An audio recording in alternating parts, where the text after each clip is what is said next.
ఓం శాంతి. మే 19వ తారీఖు 2025 ఉదయం మురళి. ఓం శాంతి. బాబ్దాదా మధువనము. ఈరోజు మధుర మహావాక్యాలు బాబా చెప్తున్నారు. మధురమైన పిల్లలు, శ్రీమతమే మిమ్మల్ని శ్రేష్టంగా తయారు చేస్తుంది. అందువలన శ్రీమతమును మర్చిపోకండి. మీ మతమును వదిలి తండ్రి శ్రీమతమునే అనుసరించండి. ప్రశ్న: పుణ్యాత్మలుగా అయ్యేందుకు యుక్తి ఏది? జవాబు: పుణ్యాత్మలుగా అవ్వాలంటే సత్యమైన మనసుతో, ప్రేమతో తండ్రి ఒక్కరినే స్మృతి చేయండి. కర్మేంద్రియాల ద్వారా ఎలాంటి వికర్మలు చేయకండి. అందరికీ మార్గాన్ని తెలియజేయండి. ఈ పుణ్యకార్యం నేను ఎంత చేస్తున్నానని మీ మనసును ప్రశ్నించుకోండి.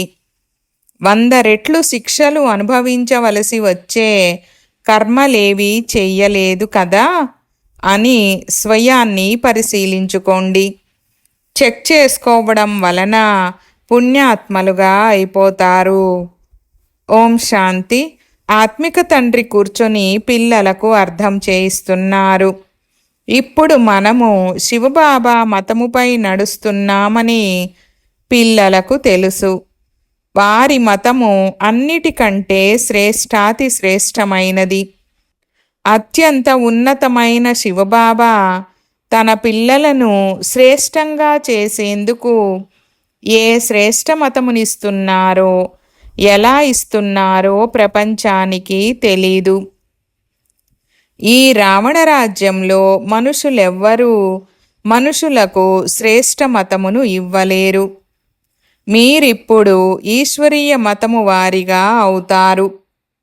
ఈ సమయంలో పతితుల నుండి పావనంగా అయ్యేందుకు పిల్లలైన మీకు ఈశ్వరీయ మతము లభిస్తోంది. ఒకనాడు మేము విశ్వరాజ్యాధికారులుగా ఉండేవారమని ఇప్పుడు మీకు తెలిసింది. ఈ బ్రహ్మకు కూడా తను విశ్వాధికారిగా ఉండిన విషయం తెలీదు. విశ్వాధికారులు మళ్ళీ పూర్తి పతితులుగా అవుతారు. ఈ నాటకాన్ని బుద్ధి ద్వారా బాగా అర్థం చేసుకోవాలి. తప్పేమిటి, ఒప్పేమిటి, ఇందులోనే బుద్ధిలో యుద్ధం నడుస్తుంది. పూర్తి ప్రపంచమంతా తప్పుగా ఉంది. ఒక్క తండ్రి మాత్రమే రైటు, సత్యం చెప్పేవారు. వారు మిమ్మల్ని సత్యమైన ఖండానికి అధికారులుగా చేస్తున్నారు. కనుక వారి మతమును తీసుకోవాలి. మీ మతానుసారము నడుచుకుంటే మోసపోతారు. కానీ వారు గుప్తము, నిరాకారులు. చాలామంది పిల్లలు పొరపాటు చేస్తారు. ఇది దాదా మతమని భావిస్తారు. మాయ వారి శ్రేష్ట మతమును అనుసరించనివ్వదు. శ్రీమతమును అనుసరించాలి కదా. బాబా, మీరు చెప్పిన శ్రీమతమును మేము తప్పనిసరిగా పాటిస్తామని పిల్లలు చెప్తారు. కానీ అనేక మంది అంగీకరించరు. నెంబరు వారు పురుషార్థానుసారము మతమును అనుసరిస్తున్నారు. మిగిలిన వారు తమ మతానుసారము నడుచుకుంటున్నారు. శ్రేష్ట మతమును ఇచ్చేందుకే తండ్రి వచ్చారు. ఇటువంటి తండ్రిని క్షణక్షణము మర్చిపోతారు. మాయ బాబా మతమును తీసుకోనివ్వదు. శ్రీమతము చాలా సహజము కదా. మనము తమోప్రధానంగా ఉన్నామని ప్రపంచములో ఎవ్వరికీ తెలీదు. నా మతము ప్రసిద్ధి చెందినది, శ్రీమద్ భగవద్గీత అని అంటారు. భగవంతుడు ఇప్పుడు చెప్తున్నారు, నేను ప్రతి 5000 సంవత్సరాల తర్వాత వస్తాను. నేను వచ్చి భారతదేశానికి శ్రీమతమునిచ్చి శ్రేష్టాతి శ్రేష్టంగా తయారు చేస్తాను. తండ్రి సావధానపరుస్తున్నారు. పిల్లలు శ్రీమతమును అనుసరించరు. తండ్రి ప్రతిరోజు అర్థం చేయిస్తూ ఉంటారు. పిల్లలు శ్రీమతమును అనుసరించడం మర్చిపోకండి. ఇది ఇతను చెప్పే మాట కాదు. శివబాబా ఇతని ద్వారా శ్రీమతమునిస్తున్నారని భావించండి. వారే ఇతని ద్వారా మతమునిస్తారు. అర్థం చేయించేది వారే. నేను ఆహార పానీయాలు సేవించను, నేను అభోక్తనని చెప్తున్నారు. పిల్లలైన మీకు శ్రీమతమునిస్తాను. తండ్రి నెంబర్ 1 శ్రీమతమునిస్తున్నారు.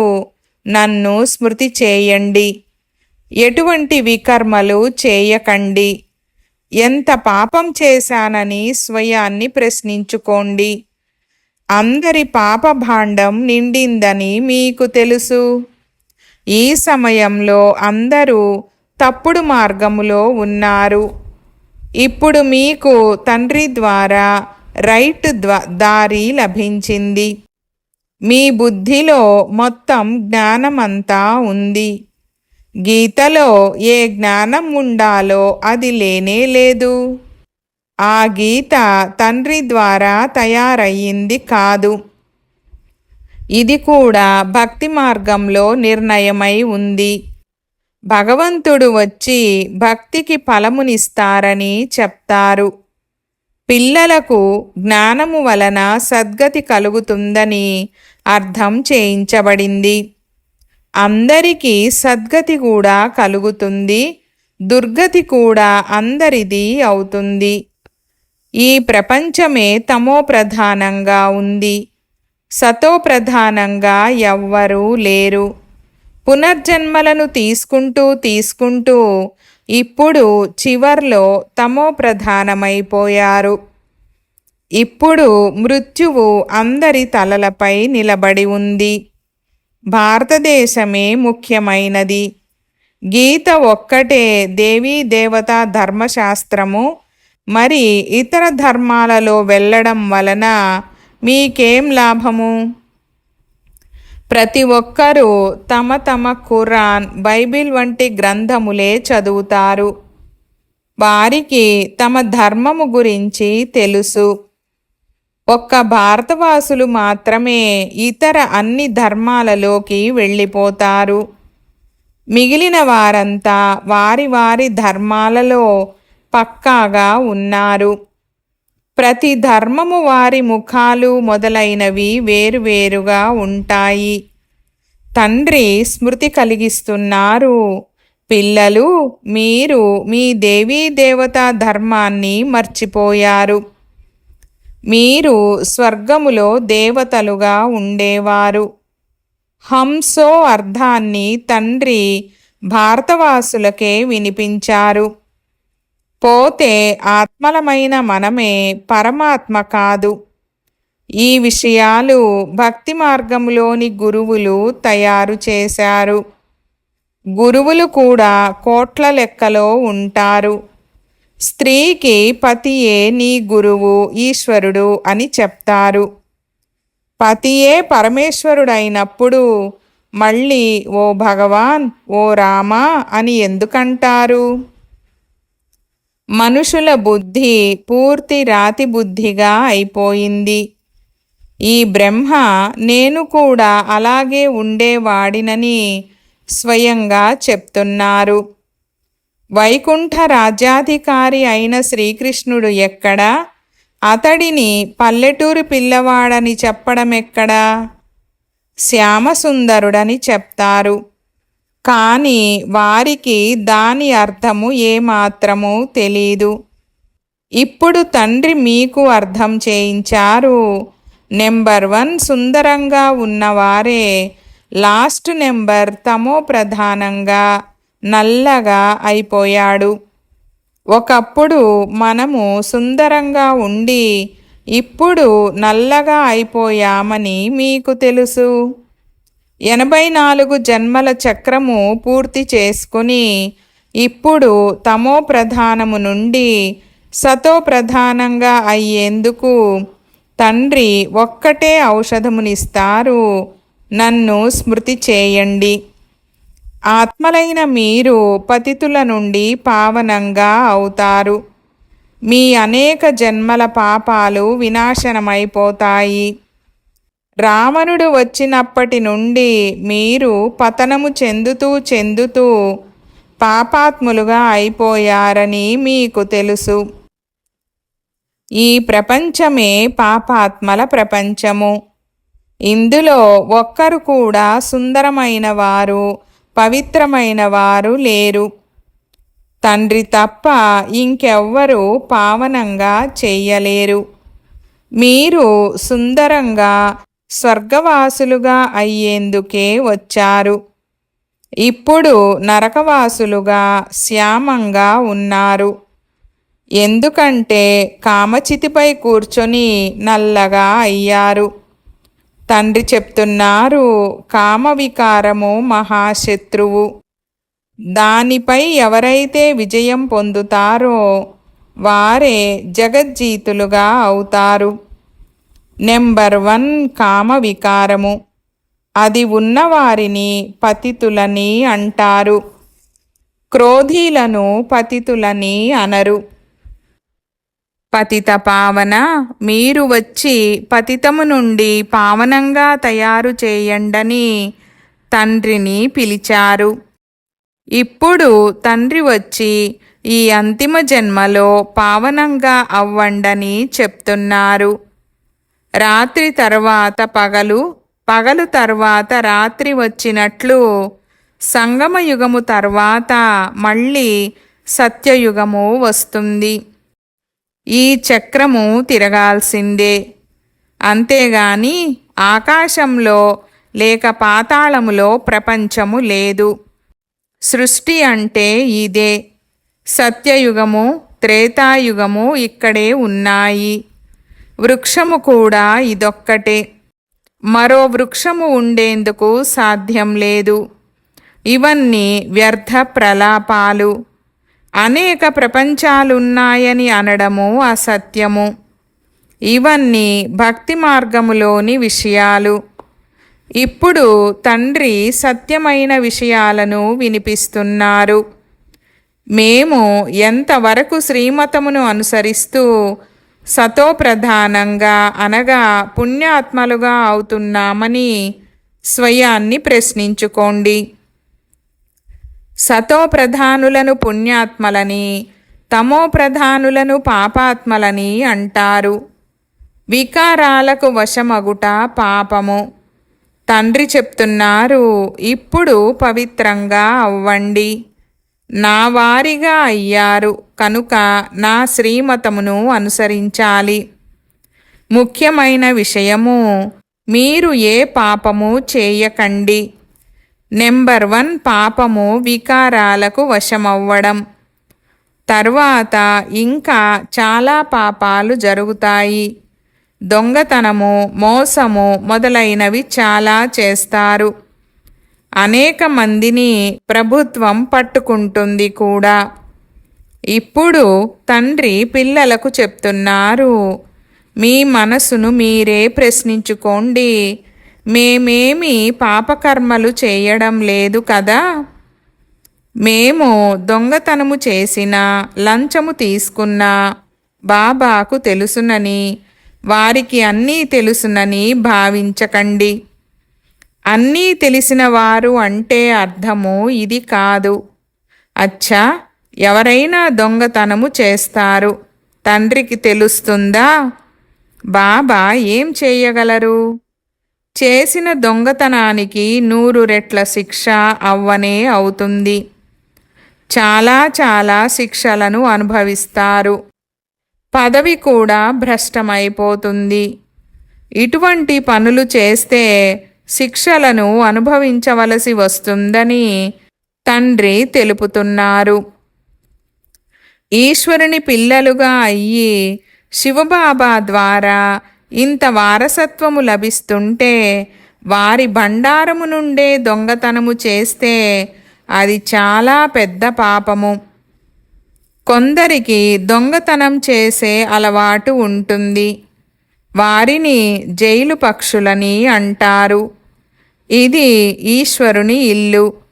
సర్వము ఈశ్వరునిదే కదా.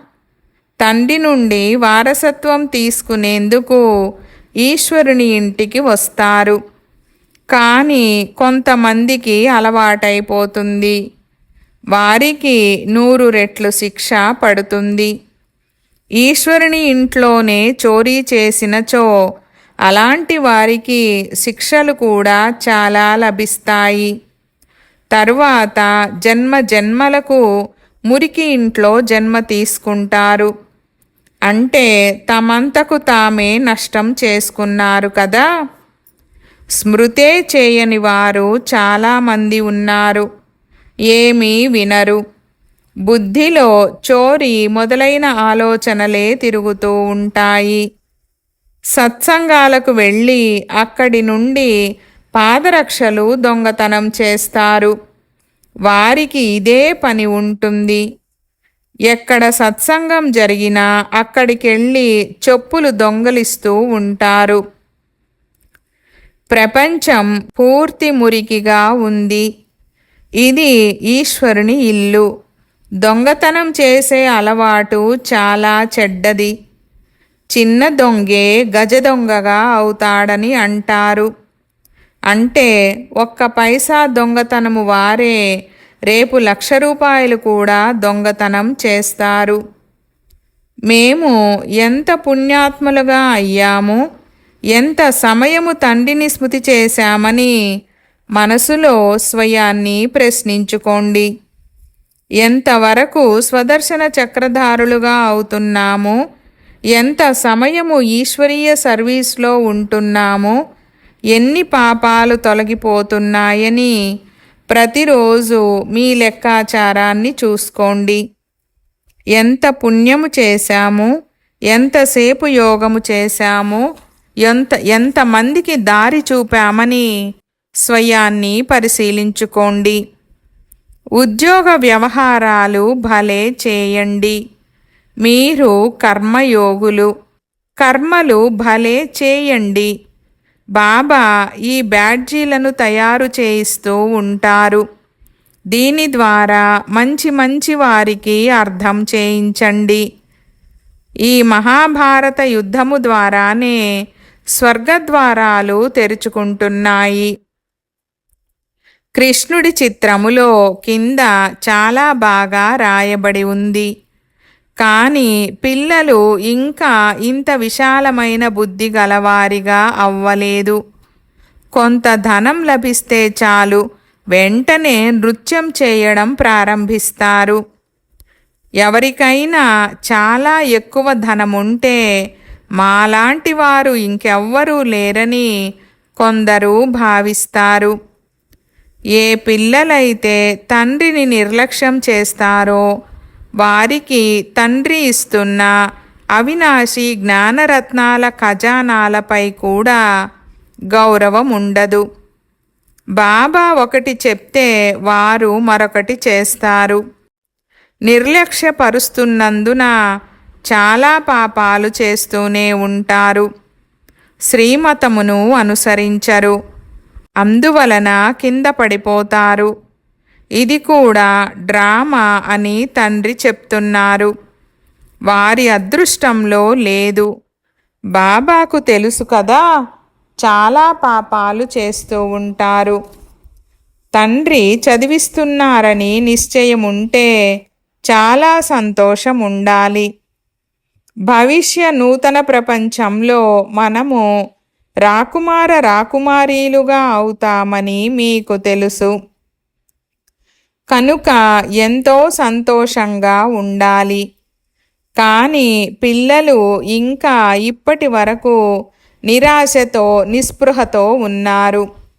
ఆ స్థితి నిలబడడం లేదు. తండ్రి అర్థం చేయించారు, వినాశనం కొరకు రిహార్సల్స్ కూడా జరుగుతాయి. ప్రకృతి బీభత్సాలు కూడా సంభవిస్తాయి. అవి భారతదేశాన్ని బలహీనపరుస్తూ ఉంటాయి. తండ్రి స్వయంగా చెప్తున్నారు, ఇవన్నీ జరగాల్సిందే. లేనిచో వినాశనము ఎలా జరుగుతుంది? మంచు వర్షము, వడగళ్ల వర్షము కురిస్తే పంట పొలాలు మొదలైన వాటి గతి ఏమవుతుంది? లక్షల మంది మరణిస్తూ ఉంటారు, ఎవ్వరూ తెలపరు. కావున తండ్రి ముఖ్యమైన విషయాన్ని తెలియజేస్తున్నారు. ఇలా మీలో మీరు పరిశీలించుకోండి. నేను తండ్రిని ఎంత స్మృతి చేస్తున్నాను. బాబా, మీరు చాలా మధురమైన వారు. మీ కర్తవ్యము అద్భుతము. మీ ఆజ్ఞ ఏమిటంటే నన్ను స్మృతి చేస్తే 21 జన్మలకు ఎప్పుడు రోగులుగా అవ్వరు. స్వయాన్ని ఆత్మగా భావించి తండ్రిని స్మృతి చేస్తే నేను గ్యారంటీ ఇస్తున్నాను. సన్ముఖములో తండ్రి మీకు చెప్తున్నారు, తరువాత మీరు ఇతరులకు వినిపిస్తారు. తండ్రి చెప్తున్నారు, తండ్రినైన నన్ను స్మృతి చేయండి, చాలా ప్రేమించండి. పతితుల నుండి పావనంగా అయ్యేందుకు ఎంతో సహజమైన మార్గాన్ని తెలియజేస్తాను. మేము చాలా పాపాత్ములమని కొందరు చెప్తారు. అచ్చా, మళ్ళీ అటువంటి పాపకర్మలను చేయకండి. నన్ను స్మృతి చేస్తూ ఉంటే జన్మ జన్మల పాపాలు ఈ స్మృతి ద్వారా భస్మమవుతూ ఉంటాయి. స్మృతియే ముఖ్యమైనది. దీనినే సహజ స్మృతని అంటారు. యోగమనే పదమును కూడా తీసేయండి. సన్యాసుల హఠయోగాలు రకరకాలుగా ఉన్నాయి. అనేక ప్రకారాల యోగాలు నేర్పిస్తుంటారు. ఈ బాబా అనేక మంది గురువులను ఆశ్రయించారు కదా. ఇప్పుడు అనంతమైన తండ్రి చెప్తున్నారు, అవన్నీ వదలండి. వీరందరినీ కూడా నేనే ఉద్ధరించాలి. ఇలా చెప్పే ధైర్యము, శక్తి మరెవ్వరికీ లేదు. తండ్రే చెప్తున్నారు, నేను ఈ సాధువులను కూడా ఉద్ధరిస్తాను.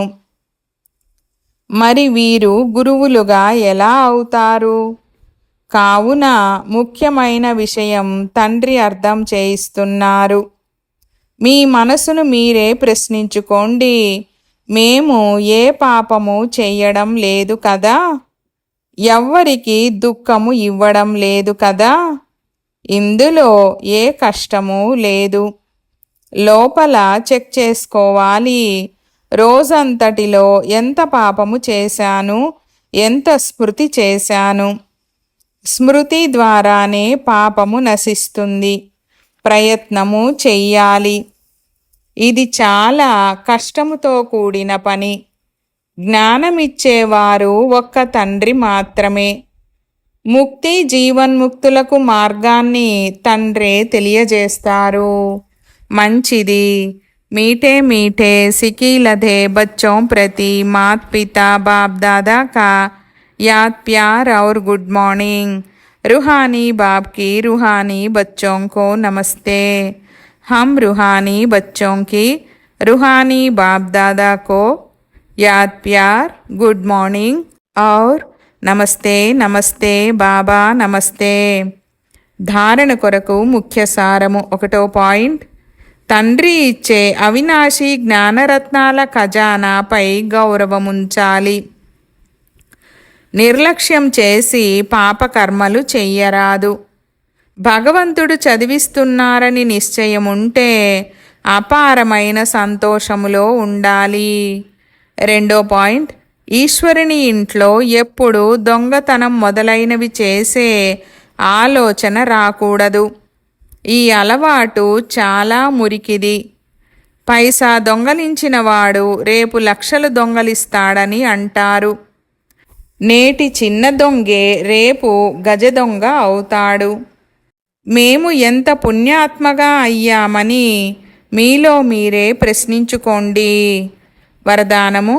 నిర్బలమైన వ్యాకులపడే అసమర్థ ఆత్మకు అదనపు బలము ఇచ్చే ఆత్మిక రహం దిల్ భావ. వివరణ. ఎవరైతే ఆత్మిక దయాహృదయం గల పిల్లలు ఉన్నారో వారు మహాదానులుగా అయ్యి పూర్తిగా ఆశను వదిలేసిన కేసులో ఆశను కలిగిస్తారు. నిర్బలంగా ఉన్న వారిని బలవంతులుగా చేస్తారు. దానము సదా పేదలకు, ఆధారము లేని వారికి ఇవ్వబడుతుంది. కనుక ఎవరైతే నిర్బలురుగా, వ్యాకులపడే అసమర్థ, ప్రజా క్వాలిటీకి చెందిన ఆత్మలు ఉన్నారో వారి పట్ల ఆత్మిక దయాహృదయులుగా అయ్యి మహాదానిగా అవ్వండి. పరస్పరంలో ఒకరికొకరు మహాదానులుగా కాదు, వారైతే సహయోగి సాథీలు, సోదరులు, తోటి పురుషార్థులు. వారికి సహయోగం ఇవ్వండి, దానము కాదు. స్లోగన్: సదా ఒక్క తండ్రి యొక్క శ్రేష్ఠ సాంగత్యంలో ఉంటే వేరే ఎవ్వరి సాంగత్యం యొక్క రంగు ప్రభావము చూపించలేదు. ఈరోజు అవ్యక్త ఇషారా పాయింట్: ప్యూరిటీతో పాటు ముఖము మరియు నడవడికలో ఆత్మిక పర్సనాలిటీని ధారణ చేసి ఈ శ్రేష్టమైన పర్సనాలిటీ యొక్క ఆత్మిక నశాలో ఉండండి.